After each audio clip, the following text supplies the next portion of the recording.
When you think of the city of Mysuru in South India, there's one landmark that doesn't just sit above the city, it practically defines it.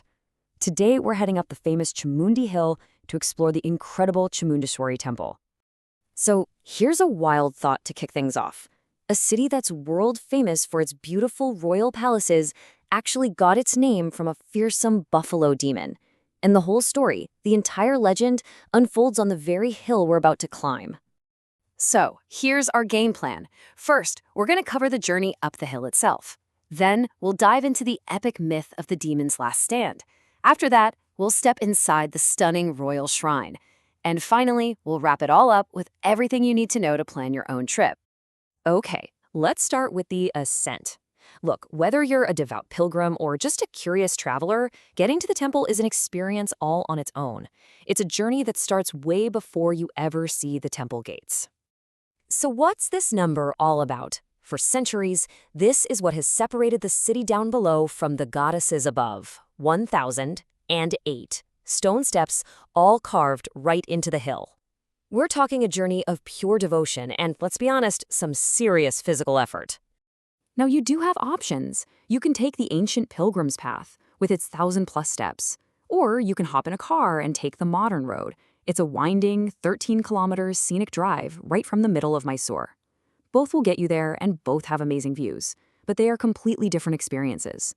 But no matter which way you go, you are going to encounter this absolutely incredible sight. About halfway up the hill, you'll find this giant monolithic statue of Nandi, the sacred bull. And get this, it was carved from a single massive piece of granite. It's been guarding this path for centuries. It's a huge landmark on the way up. So now that we've made the climb, we get to the real heart of the story, the demon's last stand. This is the myth that literally gave Mysuru its name.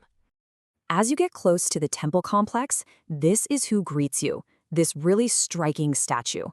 Now, this isn't just some random monster. This is the demon himself, Mahishasura. And his story is the whole reason this temple even exists. The legend is like a full-on cosmic drama. You see, Mahishasura, the demon, used to rule this whole area with absolute terror. So, in response, the gods basically pooled all their divine powers together to create the ultimate warrior, the goddess Durga. And their epic battle? It raged for days, right here, on this very hill. In the end, of course, the goddess won. She slayed the demon and earned the title Mahishasura Mardini, the slayer of Mahishasura. And here's where it all clicks. The region was originally called Mahishru, which literally means the land of Mahisha. Over hundreds of years, that name just sort of softened and evolved into what we call Mysuru today. The city's identity is forever baked into this epic battle. And that brings us to the shrine that was built to honor the victor. We're going inside the royal shrine. Now, this isn't just any temple. It was the spiritual center for the Wodeyar kings, the royal family of Mysore. Okay, the temple itself is just an architectural marvel. The first thing you see is this towering 7-tiered gateway, the Gopuram. It's about 40 meters tall. As you get closer, you'll see these incredibly detailed silver-plated doors.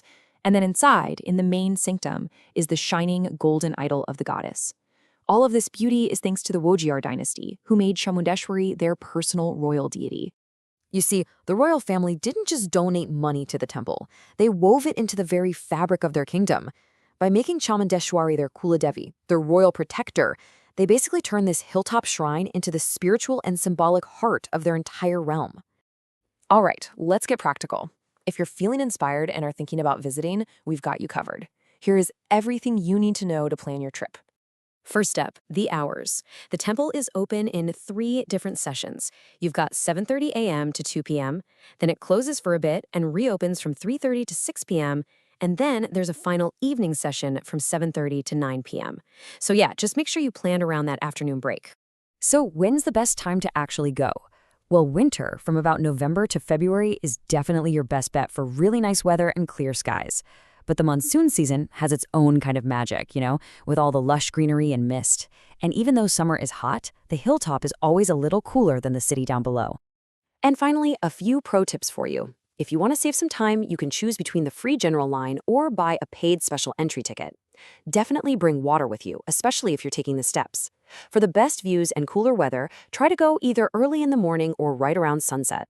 And a little friendly warning. Keep an eye on your stuff. The local monkeys are very, very curious. When you really step back and look at it, Chamundi Hill is so much more than a tourist spot.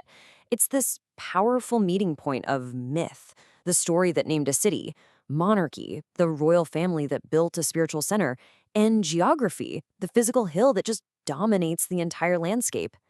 When you stand up there and look down on Mysuru, you realize the city's entire identity just radiates out from this one sacred place. It kind of leaves you with a big question, doesn't it? How many other cities in the world are so completely and totally shaped by the story and the presence of a single hill?